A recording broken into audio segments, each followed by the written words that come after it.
Good morning बच्चों। बेटा आज जो हमारा नेक्स्ट टॉपिक है वो है स्लाइड वायर ब्रिज या मीटर ब्रिज। ठीक है, स्लाइड वायर ब्रिज और मीटर ब्रिज, मतलब इसी को हम स्लाइड वायर ब्रिज भी बोल सकते हैं और मीटर ब्रिज भी बोलते हैं। और ये जो मीटर ब्रिज है बेटा, ये क्या है? ये प्रैक्टिकल एप्लीकेशन है व्हीटस्टोन ब्रिज प्रिंसिपल की। हमने पढ़ा ना व्हीटस्टोन ब्रिज प्रिंसिपल, कि अगर कोई फोर वायर्स हैं उनको हम अरेंज करते हैं in the form of bridge, जैसा कि हम उसमें पढ़ा है। और ए और सी के बीच में हमने क्या जोड़ा था बेटा? सेल और की। और बी और डी के बीच में गैल्वेनोमीटर। और देखो जैसे ये है बी और डी के बीच गैल्वेनोमीटर और टैपिंग की। ठीक है, अगर हम के वन को पहले क्लोज करते हैं, फिर की ये जो की है टैपिंग की को फिर बाद में क्लोज करते हैं, फिर अगर गैल्वेनोमीटर जीरो रीडिंग शो कर रहा है तो व्हीटस्टोन ब्रिज क्या होता है? बैलेंस होता है। और उस सिचुएशन में P upon Q is equal to R upon S. ठीक है, इस प्रिंसिपल का यूज करेंगे बेटा यहाँ पर। और ये जो व्हीटस्टोन ब्रिज है ये इसकी प्रैक्टिकल एप्लीकेशन है। ठीक है, अब ध्यान देना बेटा, इसमें जो टॉपिक है इसमें थ्योरी ज्यादा है, तो थ्योरी जो मैं लिखूंगा, लिखी नहीं मैंने यहाँ पर, वो आप जो आपने सुनना है और उसी तरह से नोट्स बनाने हैं। ठीक है, तो पता लगे बेटा, Wheatstone bridge principle is the practical form of, sorry, ये स्लाइड वायर ब्रिज है, it is the practical form of Wheatstone bridge principle. ठीक है, and which is use to measure the unknown resistance. किसी भी अननोन रेजिस्टेंस को major करने के लिए इसका यूज करते हैं बेटा। तो जो व्हीटस्टोन ब्रिज, ये मैंने डायग्राम बनाई है बेटा। ठीक है, प्रैक्टिकली जब आप क्लासेस लाइक स्टार्ट होंगे बेटा तब आपको बता दिखाऊंगा मैं, या फिर मैं इसकी डायग्राम भी भेजूंगा कि कैसा होता है ओरिजिनल इंस्ट्रूमेंट। ठीक है, तो ये ब्रिज है बेटा, it consist of a wire A C. ये जो ए और सी है बेटा, ये एक वायर है ये वाली। ठीक है, और ये वायर किस चीज की होती है? एलओआई की, कॉन्स्टेंटन और मैग्नीन की हो सकती है इनमें से। ठीक, और इसकी लंबाई कितनी? 1 मीटर। इस वायर की लंबाई कितनी है? 1 मीटर। और ये जो वायर है it is of uniform area of cross section, मतलब इसकी जो मोटाई है वो बराबर है हर जगह। पता लग गया? It consist of a wire AC of Constantan or Manganin of 1 meter length and of uniform area of cross sections। और ये वायर है बेटा, इट इज स्ट्रेच्ड, एक वुडन का बोर्ड होगा, it is stretched on a wooden board between two copper strips. ये है, ये एक कॉपर की स्ट्रिप है। ये यहां पर भी ये दिखाई गई बेटा, ये क्या है? ये कॉपर की स्ट्रिप है, थिक कॉपर स्ट्रिप। इन दोनों के बीच में इसको स्ट्रेच किया हुआ है, वुडन बोर्ड के ऊपर फिक्स किया हुआ है। It is this wire is stretched between on the wooden board between the two copper strips। ठीक है, fitted on the wooden board। ठीक, अब यहां पर बेटा एक जो वुडन बोर्ड है इसमें एक मीटर स्केल भी लगी हुई है। वो मीटर स्केल 0 सेंटीमीटर से लेके 100 सेंटीमीटर तक। एंड दिस जो क्या बोलते हैं, जो मीटर स्केल है, it is fitted parallel to the wire. Wire के बिल्कुल पैरेलल में फिट की गई है। क्लियर हो गया? A meter scale is also fitted on the wooden board parallel to the length of the wire। अब बेटा ये जो दो कॉपर स्ट्रिप है, इन दो कॉपर स्ट्रिप के बीच में गैप मेंटेन करने के लिए, दो गैप मेंटेन करने के लिए एक और कॉपर स्ट्रिप यूज की गई है। ठीक है, there is another copper strip fitted on the wooden board in order to maintain, in order to provide two gap। इन दो, एक गैप ये हो जाएगा, एक कॉपर स्ट्रिप और इसके बीच में, और एक ये हो जाएगा। क्लियर हो गया? Between the two strips. तो बेटा आप ध्यान देना है, एक गैप में हम क्या जोड़ते हैं? यहाँ पर ये इस टर्मिनल यहाँ पर कनेक्शन दिए होते हैं बेटा, एक में हम नॉन रेजिस्टेंस या रेजिस्टेंस बॉक्स यूज जोड़ते हैं। In one gap A resistance box is connected. और इस रेजिस्टेंस बॉक्स क्या होता है बेटा? नॉन रेजिस्टेंस होता है। हम इसमें से अपनी मर्जी से कोई भी की निकालेंगे, तो इतने ओम का, इतने ओम का, 100 का, 200 का, अपनी इच्छा अनुसार हमें पता होगा, मतलब ये नॉन रेजिस्टेंस है। एंड जो दूसरा गैप है, in the second gap a non resistance S, ये अननोन रेजिस्टेंस हमें नहीं पता कि कितना है, इज कनेक्टेड। ठीक है, क्लियर हो गया बेटा? अब ये जो ये ए और सी टर्मिनल है, इन ए को हम जो एक ये ईएमएफ है, ये सेल है, या सॉरी एक से ज्यादा सेल है, तो ये बैटरी है जिसकी ईएमएफ ई है, उसके साथ कनेक्ट, पॉजिटिव टर्मिनल को बेटा हमने ए से कनेक्ट किया और नेगेटिव को सी से, लेकिन किसके थ्रू होता हुआ, की के थ्रू होता हुआ। जो की होती है इट कनेक्ट और disconnect the electric current through the circuit, ठीक है। तो की के थ्रू होता हुआ कहाँ पे जोड़ा हुआ, नेगेटिव टर्मिनल सी में जोड़ा हुआ बेटा।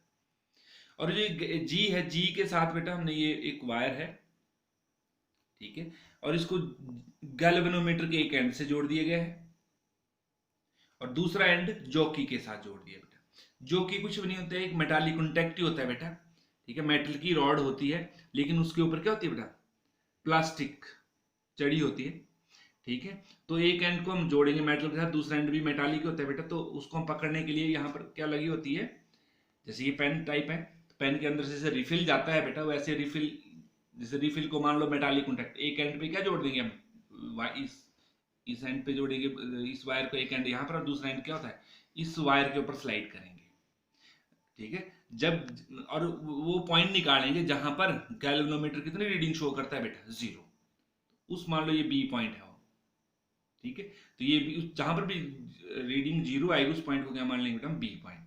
तो देखो बेटा, ये वही A C B D, B D, ठीक। अभी देखो जो इस वायर को कितने पार्ट्स में बांट दिया, 2 पार्ट्स में, ए बी अलग हो गया और बी सी अलग हो गया। ये भी, ये जो ये कौन सी वायर, एलवाई है मतलब, ये रेजिस्टेंस वायर है बेटा, क्योंकि हमने पढ़ा जितनी वायर बनाते हैं हम, जो कांस्टेंट मैग्नेटिक की, क्योंकि they have high resistivity as compare to the constant metals, और टेम्परेचर कोएफिशिएंट क्या होता है इनका, लो होता है। तो ये एक रेजिस्टेंस, इस ए बी एक रेजिस्टेंस बन जाएगा, बी सी दूसरा, मतलब इस पूरी वायर को 2 पार्ट्स में बांट दिया। तो बिल्कुल ये जो ये डायग्राम है, बिल्कुल बेटा व्हीटस्टोन ब्रिज की तरह बन जाएगी, ठीक है। देखो ए और सी के बीच में क्या जोड़ा हमने, सेल और ईएमएफ। देखो यहाँ पर भी ए और सी के बीच में क्या जोड़ा, सेल और की, ये जोड़ दी है। और ये आर रेजिस्टेंस है, जैसे यहाँ पर ये आर है और ये एस है, या नॉन है। और ये जो ये वायर है, ए सी वायर कितने पार्ट्स में बंटेगी, ए बी अलग हो गया और बी सी अलग, मतलब 2 पार्ट्स में। जहां पर भी गैल्वेनोमीटर रीडिंग 0 शो करेगा, इस पॉइंट को क्या मान लेंगे, बी। तो ये ए बी और ये बी सी। वैसे ये ए बी वाला रेजिस्टेंस क्या मानेंगे, ए बी वायर का जो रेजिस्टेंस को पी, और बी सी वायर का रेजिस्टेंस क्या मान लेंगे, क्यू, ठीक है।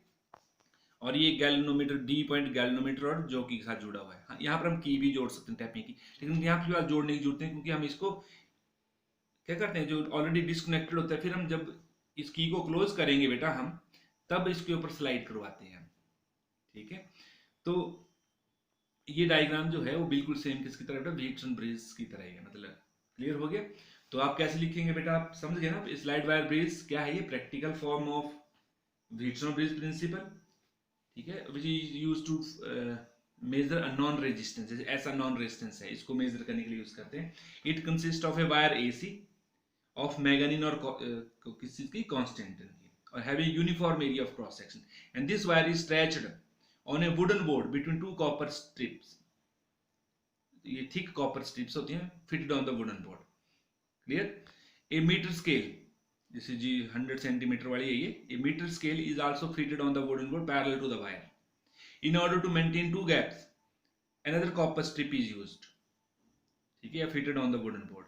In one gap a resistance, ठीक है, non resistance R, या resistance box R is connected, and another in second gap a unknown resistance S is connected, ठीक है।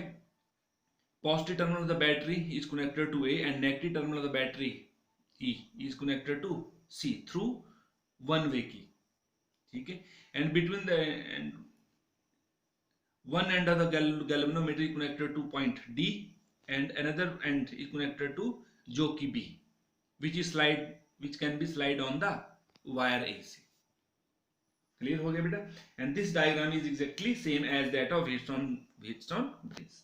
अब बेटा नाउ ध्यान दो, इसके बाद क्या लिखते हैं हम, इस की को close the key K1 sorry K ये क्योंकि हमने दूसरी की नहीं ली है इस डायग्राम में, क्लोज द की K, और यहां से हम एक सुटेबल रेजिस्टेंस क्या करेंगे बेटा, टेक आउट कर लेंगे, निकाल लेंगे वहां से, 100 ओम का, 50 ओम का, हमें पता होगा कि हमने कितने ओम का रेजिस्टेंस इसमें रखा है, ठीक है। Take out the suitable resistance R from the resistance box, और उसके बाद क्या करेंगे, adjust the position of the jockey on the wire AC, ठीक है। Where on pressing galvanometer shows 0 reading, let it be at B, मान लो वो पॉइंट कौन सा है, बी पॉइंट के ऊपर गैल्वेनोमीटर रीडिंग कितनी शो कर रहा है बेटा, 0, ठीक है। And note the length of A B, इस वायर की लेंथ को नोट करो, and also note the length of wire B C. मान लो बेटा ये लेंथ एल है, तो ये कितनी आ जाएगी, क्योंकि पूरी बेटा एक 100 मतलब कितनी 1 मीटर मतलब 100 सेंटीमीटर है, तो ये लेंथ एल है, तो ये कितना आएगा बेटा 100 माइनस एल सेंटीमीटर। ठीक है, तो ये जो लेंथ वायर है इसका जो रेजिस्टेंस है वो किसको मेजर करेगा बेटा, पी को, और ये इसका रेजिस्टेंस ये जो बीसी वायर है किसका रेजिस्टेंस मेजर करेगा, ये बीसी वायर का जो रेजिस्टेंस को क्या मानेंगे क्यू, और ए बी वायर का जो रेजिस्टेंस होगा वो क्या मानेंगे पी। ठीक है, इस पोर्शन का पी और इस पोर्शन का क्यू। अब ये लेंथ से 33 सेंटीमीटर है, तो 100 माइनस 33 उतना आ जाएगा, ये 25 होगा तो ये 75 और 100 माइनस 25। ठीक है, तो इस तरह से बेटा अगर हमें ये पता लगे तो ये भी पता लगे, इसको तो 100 में से घटाना है हमें। ठीक है, तो इस तरह से बेटा हमने ये निकाल लेना है। ठीक है, देखो note the length where on pressing galvanometer shows 0 reading, then note the length of A B and B C, let A B is equal to L and B C is equal to कितना बेटा 100 minus L centimetre. अब ध्यान दो, जब galvanometer reading कितनी show करे बेटा 0, तो मतलब ब्रीज क्या हो गया balanced, as the bridge is balanced then according to Wheatstone bridge principle P upon Q is equal to कितना होता है बेटा R अपॉन S। अब मान लो बेटा 1 सेंटीमीटर वायर, जो ये वायर है AC, इसका 1 सेंटीमीटर का रेजिस्टेंस कितना मान लिया हमने small r। If R is equal to the resistance पर centimetre length of the wire, 1 centimetre length of the wire का रेजिस्टेंस है R। तो बेटा ध्यान दो AB की लेंथ कितनी है L है, तो इसका इस AB जो ये है वायर है इसका रेजिस्टेंस कितना आएगा L into R। Therefore P is equal to resistance of L length of the wire AB is equal to कितना बन जाएगा LR। उसी तरह से बेटा Q रेजिस्टेंस ऑफ जो AB जो क्या बोलते हैं कौन सी वायर बची है जो Q किसको है BC वायर की जो लेंथ है उसका रेजिस्टेंस, तो वो कितनी 100 माइनस L। ठीक है, तो resistance of 100 minus L length of the wire कौन सी BC कितना बन जाएगा 1 सेंटीमीटर का R है, तो इतने सेंटीमीटर कितना आएगा multiply 100 minus L into R। तो ये P भी पता लग गया बेटा, Q भी पता लग गया। तो अब ये वैल्यू बेटा ऊपर पुट कर दो इसमें, P upon Q is equal to R upon S, तो P L R ये 100 minus L into R is equal to R upon S, इस R से क्या होगा यार कैंसर। तो हम R तो बेटा हमें पता है, क्योंकि हमें पता है कि हमने ये रेजिस्टेंस कितना निकाला है, ये रेजिस्टेंस बॉक्स है, तो ये अननोन है, इसको आप इधर ले जाओ बाकियों को उधर ले जाओ। 100 माइनस L ऊपर आएगा, L कहाँ आएगा नीचे, तो S is equal to 100 minus L upon L into R। Clear हो गया, तो इससे बेटा हमें L लेंथ पता लग जाए, उससे हम मेजर कर सकते हैं। ये रेजिस्टेंस बॉक्स का जो रेजिस्टेंस है वो पता है, तो हम इसमें से अननोन रेजिस्टेंस निकाल सकते हैं। क्लियर हो गया बेटा। अब बेटा next and errors of metre bridge. ये जो मीटर ब्रिज है इसके एंड एरर्स क्या हैं, ये 2 कारणों से हो सकता है बेटा। देखो बेटा जो ये जो मीटर स्केल है ये यहां से स्टार्ट हुई और जो रॉड है जो ये है यहाँ पे कनेक्टेड है, लेकिन जहां पे इसने इस कॉपर स्ट्रिप को छोड़ा है यहां से, तो बिल्कुल यहाँ ये जो ये पॉइंट है बिल्कुल एग्जैक्टली 0 सेंटीमीटर के साथ कोइंसाइड नहीं करता है। ठीक है, क्योंकि लकड़ी में थोड़ा सा पोर्शन इधर रह जाता है। ठीक है, तो ये है कि जो 0 marks of the scale provided along the bridge may not start from the position where the bridge wire leaves the copper strip. और जो 100 वाला भी वैसे होगा, 100 वाला भी क्या होगा 100 वाला थोड़ा इधर को होगा, ये वायर थोड़ी सी इधर होगा, थोड़ा सा डिफरेंस होता है बेटा इनमें। ठीक है, तो एक तो ये इसका एरर है, और जो दूसरा है बेटा हमने यहाँ पर जो कनेक्टिंग वायर्स हैं और जो कॉपर स्ट्रिप है इनका एरर्स इंक्लूड, इनका जो रेजिस्टेंस है वो इंक्लूड नहीं किया है, क्योंकि इनका रेजिस्टेंस वेरी वेरी स्मॉल होता है इसके कंपेरिजन, तो इसलिए हमने उनको नेग्लेक्ट किया है। ठीक है, तो ये resistance of the connecting wire and copper strips of the metre bridge have not be taken into account. Clear हो गया। और इन एंड एरर को कैसे हम रिड्यूस कर सकते हैं बेटा, ठीक है, एलिमिनेट कर सकते हैं। जैसे हमने अभी ये इस तरह से हमने अरेंजमेंट करके S अननोन रेजिस्टेंस निकाला, फिर हम क्या करें बेटा R और S को इंटरचेंज कर दें, R को हम इधर ले जाएंगे, S को इस साइड ले आएंगे, फिर दोबारा से हम वैसे ही फार्मूला लगा के अब यहाँ S R आएगा, तो फिर दोबारा से आप क्या करो बैलेंस पॉइंट निकालो। क्लियर, और फिर दोबारा से S की वैल्यू निकालो। ठीक है, फिर जब इसको इंटरचेंज करके जो वैल्यू आएगी, जो पहले वाली वैल्यू है ये, ठीक है, जो पहले वाली वैल्यू है और फिर जो बाद वाली वैल्यू उनको उनकी एवरेज वैल्यू ले लो बेटा, फिर उससे हम इसको इस एरर को जो एंड पॉइंट एरर है वो क्या हो जाएगा बेटा रिड्यूस हो जाएगा। क्लियर, ओके बेटा, थैंक यू।